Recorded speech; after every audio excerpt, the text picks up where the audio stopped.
Hello friends, welcome back to my channel math break. आज हम CTET जुलाई 2019 maths के पेपर के सॉल्यूशन का पार्ट 3 देखते हैं। जिसने पार्ट 1 और पार्ट 2 नहीं देखा है, पहले वो जाकर के पार्ट 1 और पार्ट 2 देख लेना। डेसिमल और फ्रैक्शन से रिलेटेड, मतलब दशमलव और भिन्न से रिलेटेड जो भी उस पेपर के क्वेश्चंस थे वो मैंने फ्रैक्शन और डेसिमल के टॉपिक के साथ करा दिए हैं, ठीक है। तो वहाँ पर आप उन वीडियोस को देख सकते हो, ठीक।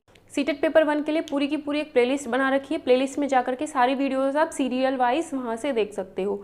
और अगर आपको मेरा पढ़ाया हुआ समझ आता है तो प्लीज़ इस वीडियो को ज़्यादा से ज़्यादा शेयर किया कीजिए, जिससे कि ज़्यादा से ज़्यादा व्यूअर्स हमसे जुड़ पाएँ। तो चलिए देखते हैं आज का क्वेश्चन क्या है। जहाँ पर भी इसमें हिंदी वर्ड्स का यूज़, मतलब जो भी पेपर हिंदी में देते हैं उनके लिए जो पॉइंट थे हिंदी के, क्योंकि पूरा हिंदी और इंग्लिश में क्वेश्चन बोर्ड पे नहीं आ सकता था, तो सिर्फ मैंने वो वर्ड्स हिंदी के जो कि ज़रूरी थे लिखने, वो वर्ड मैंने ज़रूर लिखे हैं, ठीक है। तो पहला क्वेश्चन देखते हैं। हिंदी में भी इसे बहुत अच्छे से समझा दूंगी आपको। क्या कहा है, रीड द फॉलोइंग टाइमिंग्स। ये आपको टाइमिंग्स दे रखी हैं, इनको आपको पढ़ना है। जो कहाँ की है, new Delhi to Chennai Rajdhani express and answer the following question. Delhi से चेन्नई राजधानी एक्सप्रेस तक जाने की ये क्या है, आपको टाइमिंग दे रखी है। इनको पढ़ करके हमको क्वेश्चन का आंसर देना है, ठीक है। क्वेश्चन का आंसर क्या देना है, ये आपको 4 ऑप्शन दे रखे हैं। आपको बताना है कि इन चारों ऑप्शन में से कौन सा इस टाइमिंग के अकॉर्डिंग है, ठीक है। एक बार वीडियो को पॉज करना, अपने आप क्वेश्चन को पढ़ लेना, ठीक है। देखो इसमें क्या कहा है, स्टेशन, ये तो आपके रेलवे स्टेशन हो गए, ठीक है। इसके बाद क्या कहा है, ये है अराइवल, मतलब आगमन। अराइवल या आगमन का मतलब है जैसे आप कहीं से ट्रेन से चले, ठीक है, दूसरी जगह पर जहाँ पर आप पहुँच चुके हो, तो उस टाइम पे आप कहोगे मैं यहाँ पर, मतलब मेरा जो टाइम है अराइवल का टाइम है या फिर आगमन का ये समय है, ठीक है। उसके बाद है डिपार्चर या प्रस्थान। ये 2 वर्ड ज़रूरी थे हिंदी के, तो इसलिए मैंने ये इसमें लिखे हैं, ठीक है। डिपार्चर या प्रस्थान। प्रस्थान का मतलब जहाँ से आप चले हो।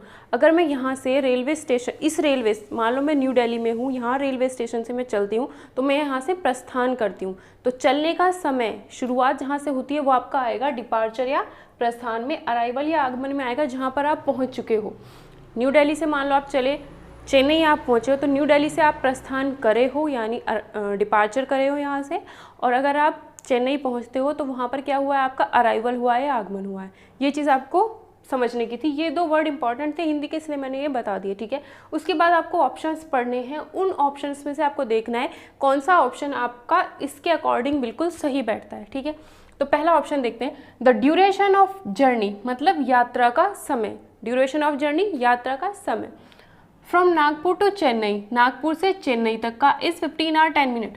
सबसे पहला ऑप्शन आपको कहा है कि अगर आप नागपुर से चलते हो, चेन्नई पहुंचते हो, तो 15 घंटे 10 मिनट आपको लगते हैं क्या कुल यात्रा में। कुल यात्रा का समय ये है, ठीक है। तो पहले देखो नागपुर कहाँ है, ये रहा नागपुर। नागपुर पे पहुंचे आप इस टाइम थे, आपको क्या बताना है, नागपुर से चेन्नई तक का टाइम, ठीक है, वो कितना आना चाहिए आपका, 15 घंटे 10 मिनट आना चाहिए, अगर वो ऑप्शन सही होगा तो नागपुर इस टाइम तो आप पहुँचे थे, चले किस टाइम थे, यहाँ पर मतलब 5:35 पर आप चले थे। प्रस्थान तो किया था ना, यहाँ प्रस्थान तो यहीं से किया था ना इस टाइम, तो 5:35 से नागपुर से हम चले थे। इस टाइम तो हम कहीं से नागपुर पहुँचे थे, यहाँ से आपने प्रस्थान किया या फिर डिपार्चर किया। यहाँ से कहाँ पहुँचे, चेन्नई।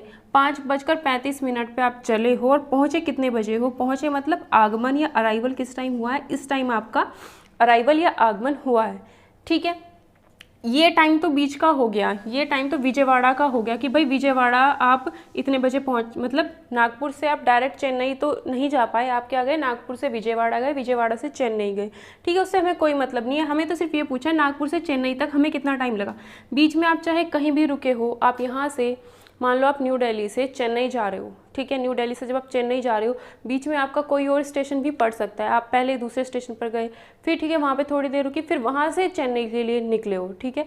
तो आप ये थोड़ा ना कहोगे कि मैं बीच में वहाँ इतने टाइम रुका था, ऐसे थोड़ा ना बताओगे, आप पूरा बताओगे कि मैं नागपुर से चला था, चेन्नई पहुँचा था। बीच में आप चाहे कहीं भी रुके हो कि मुझे 10-15 घंटे उसमें लग गए थे, है ना। तो वही चीज़ हमें बतानी है। नागपुर से चेन्नई के लिए पूछा है तो सीधा आप क्या बताओगे, 5:35 पे आप नागपुर से चले थे और 20:45 पर आप पहुँचे थे। तो क्या कर दो भाई, इसमें से इसको माइनस कर दो, तो आपको पता चल जाएगा कि कितने टाइम आपको नागपुर से चेन्नई जाने में लगा था, ठीक है। तो 20:45 में से हम क्या कर देंगे, 5:35 को माइनस, 5:35 को माइनस, 45 में से 35 यानी मिनट में से मिनट गए तो 10 मिनट लगे, 20 में से 5 गए तो 15 घंटे लगे। 15 घंटे 10 मिनट आपको लगे। ऑप्शन में क्या कहा है 15 घंटे 10 मिनट, मतलब यही ऑप्शन क्या है हमारा सही है, वही इसके अकॉर्डिंग बताया है, वही इसके अकॉर्डिंग, तो पहला ही ऑप्शन हमारा सही आ गया। ठीक है, सेकंड ऑप्शन भी हम चेक कर लेते हैं एक बार को, वैसे हमें करने की ज़रूरत नहीं है क्योंकि हमारा एग्जाम में एक ही ऑप्शन सही आएगा। ठीक है, अब सेकंड ऑप्शन देखते हैं, इसको भी चेक कर लेते हैं कि ये सही है या नहीं। वैसे आपका पहला ऑप्शन सही हो ही चुका है, ठीक है, तो बाकी सारे गलत ही आएंगे क्योंकि हमारा एक ही ऑप्शन सही होता है। तो इसको भी देख लेते हैं। ड्यूरेशन ऑफ जर्नी, यात्रा का समय, from New Delhi to Nagpur, New Delhi से नागपुर तक। ठीक है, न्यू दिल्ली से नागपुर तक का अगर आपको निकालना हो तो कैसे निकालोगे, आप कहाँ से चले, न्यू दिल्ली से चले हो, न्यू दिल्ली से चले हो तो ये शुरुआती टाइम, कहाँ पर पहुँचे नागपुर, तो ये आपका एंड का टाइम। आपको क्या निकालना है, इस टाइम से इस टाइम के बीच का अंतर। बीच में आप भले ही भोपाल से होकर के आए हो और भोपाल में आप इतने टाइम के लिए रुके हो, ठीक है, उससे हमें कोई फ़र्क नहीं पड़ता, हमें सिर्फ बताना है यहाँ से यहाँ तक आने में कितना समय लगा। ठीक है, तो अब ये 15 है, ये 5 है, तो हम इसे माइनस कर नहीं पाएंगे। ठीक है, क्योंकि इसमें से इसको माइनस करना है, और ये 5 जो बज रहे हैं वो कौन से हैं, सुबह के 5 बजे हुए हैं। ठीक है, अब देखो ये जो आपको इसमें जो टाइम दिखा रखा है, देखो 23, कभी घड़ी में 23 बजते हैं, नहीं बजते, लेकिन ये जो क्लॉक है ये हमें कौन सी क्लॉक दे रखी है, 24 आवर्स वाली क्लॉक दे रखी है हमें, जिसमें क्या होगा आपका 24 घंटे दिन के होते हैं ना, तो इसमें क्या है 12 बजे के बाद एक नहीं बजेगा, क्या बजेगा 13, फिर 14, 15, 16, 17। ठीक है, तो इस तरीके से ये चलता रहेगा। ठीक है, जब शुरू दिन के 12 दोपहर के 12 बज जाएंगे, उसके बाद क्या होगा आपका दोपहर का 1 जो होगा वो 13 बजेगा, दोपहर का 2 जो होगा वो 14, दोपहर का 3 15, इस तरीके से आगे 12 तक वापस आओगे, रात के 12 बजे तक आपके 24 बज जाएंगे। ठीक है, तो वही हमें इसमें देखना है। इसमें से आपको इसे माइनस करना है, ये 5 है, इसमें से आप माइनस नहीं कर पाओगे। आप सिंपली देखो, इससे 55 भूल जाओ, ये मानो 15-55 हो रहे हैं, मतलब 16 बज रहे होंगे नियर अबाउट, तो आपने माना ये 16 बज रहे हैं। ठीक है, तो 16 कहाँ पर बजेंगे, 16 आपके बजेंगे जब आप 4 पर होंगे, शाम के जो 4 होंगे, शाम के 4 से आपको सुबह के 5 तक पहुंचना है, शाम के 4 से सुबह के 5 तक। तो ये देखो शाम के 4 से, तो अब सुई आपकी यहाँ पर थी, तो ये पूरा एक चक्कर काट के यहाँ आएगी, 5 के पास आएगी, 4 से जब चल करके वापस 4 के पास आएगी तो 12 घंटे, जब 5 के पास पहुँच गई तो 1 घंटा और लगेगा, कितने हो गए 13 घंटे। ठीक है, 13 घंटे हो चुके हैं, लेकिन 5 मिनट तो यहाँ पर कम थी ना, हमने इसको क्या माना था, देखो 13 घंटे आपके हो चुके हैं, हमने इसको क्या माना था 16 माना था, लेकिन ये हम क्या हुआ 16 बजे से भी 5 मिनट पहले चले, तो वो 5 मिनट और ऐड हो जाएंगे, तो यानी 5 मिनट तो हो गए ये। ठीक है, और 5 बजे तक का तो हमने निकाल लिया था, 5 बजे तक हमें कितने लगे थे 16 घंटे, 25 मिनट और लगी हैं, तो 25 मिनट और ऐड करेंगे, तो ये 25 किस में ऐड हो जाएंगी 5 मिनट में, तो कितना हो जाएगा 30 मिनट, 13 घंटे 30 मिनट। आपको सिर्फ एक हिसाब लगाना है। ठीक है, तो यहाँ पर क्या दिया 11 घंटे 30 मिनट, तो आंसर क्या हो गया हमारा, ये ऑप्शन गलत हो गया। इसी तरीके से हम सारे ऑप्शन चेक करेंगे। बस इस क्वेश्चन में आपको ये ज़रूर समझना है कि भाई इस टाइम हम पहुँचे हैं, ठीक है, तो ये तो हमारा सुबह का 5 बजेगा। ठीक है, अगर 5 बज रहे हैं तो वो सुबह के 5 होंगे, अगर 15 बज रहे हैं तो वो दोपहर के, मतलब अगर आपको 12 बजे से ज़्यादा वैल्यू दे रखी है, 12, 13, 14, 15, 16, 17, 18, 19, 20, 21, 22, 23, 24, इतने तक अगर आपको वैल्यू दे रखी है, तो उसका मतलब है वो जो है आपके दोपहर के 12 बजे के बाद का टाइम है। और अगर आपको 1, 2, 3, 4, 5, 6, 7, 8, 9, 10, 11, 12 तक वैल्यू दी है, तो उसका मतलब है रात के 12 बजे से दोपहर के 12 बजे तक का वो आपको टाइम दिया है, उसी के अकॉर्डिंग आपको टाइम ड्यूरेशन निकालनी है। ठीक है, तो इसमें पहला ऑप्शन ही हमारा क्या हो गया, सही हो गया है।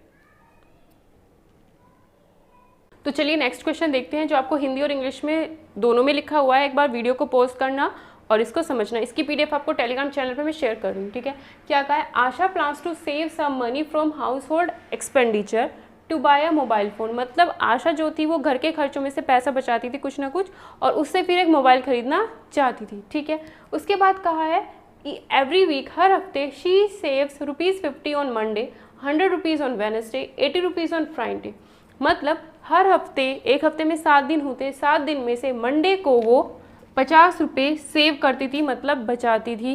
₹100 वेडनेसडे को, ₹80 फ्राइडे को, एंड अब शुरू होती है कहानी, एंड स्पेंड्स खर्च कर देती है ₹60 from this on Sunday. Sunday को इसमें से, फ्रॉम दिस मतलब इसमें से 60 रुपये खर्च कर देती है। यही चीज़ यहाँ पर इम्पॉर्टेंट है। इसमें भी लिखा है प्रत्येक सप्ताह वह सोमवार को 250, सोमवार को 50, बुधवार को 100 रुपये व शुक्रवार को 80 रुपये बचाती है। कितने कितने? 50, 100 और 80 रुपये। तथा रविवार को इनमें से जो रुपया वो बचाती है उसमें से, इसका मतलब ये है, ठीक है, 60 रुपया खर्च कर देती है। ठीक है, तो यहाँ से हमें पता चला कि भाई वो हफ्ते में 3 दिन कुछ कुछ रुपए बचाती है। ठीक है, लेकिन क्या करती है, संडे को उन्हीं तीनों दिन के बचे हुए रुपये में से वो कुछ ना कुछ खर्च कर देती है। ठीक है, how many weeks would she take to save enough money to buy a mobile phone of rupees इतना। इसने कहा है कि उसे इतने रुपये का मोबाइल खरीदने में 5,950 रुपये का उसे मोबाइल खरीदना है। ठीक है, उतने रुपये का मोबाइल खरीदने के लिए कितने सप्ताह बचत करनी होगी, कितने सप्ताह उसे, कितने वीक्स उसे पैसे को सेव करना पड़ेगा जिससे उसके पास इतना पैसा इकट्ठा हो जाए और इतना पैसा इकट्ठा होने के बाद वो इतने पैसे का फ़ोन खरीद सके। ठीक है, तो इसके लिए हमें क्या करेंगे भाई, इतना हमें पता चल चुका है कि मंडे को वो 50 रुपये बचाती है, फिर वेडनेसडे को वो 100 रुपीज़ बचाती है और फ्राइडे को वो 80 रुपये बचाती है। ये कितना हो गया, 8 और 5 13, ये हो गया 230 रुपये। एक हफ्ते में वो टोटल 230 रुपया बचा लेती है। ठीक है, जब एक हफ्ते में टोटल 230 रुपया बचा लेती है, लेकिन फिर वो क्या करती है, उसी हफ्ते में बचाए हुए पैसे में से ही, कहा है फ्रॉम दिस, ठीक है, उसी में से ही संडे को 60 रुपीज़ खर्च कर देती है। तो इसमें से ही क्या करती है, 60 रुपये खर्च। तो 23 में से 60 जाएगा तो बचेगा 17, यानी 170। ठीक है, यानी एक हफ्ते में वो 170 रुपया का क्या कर पाती है, अपने पास सेव कर पाती है।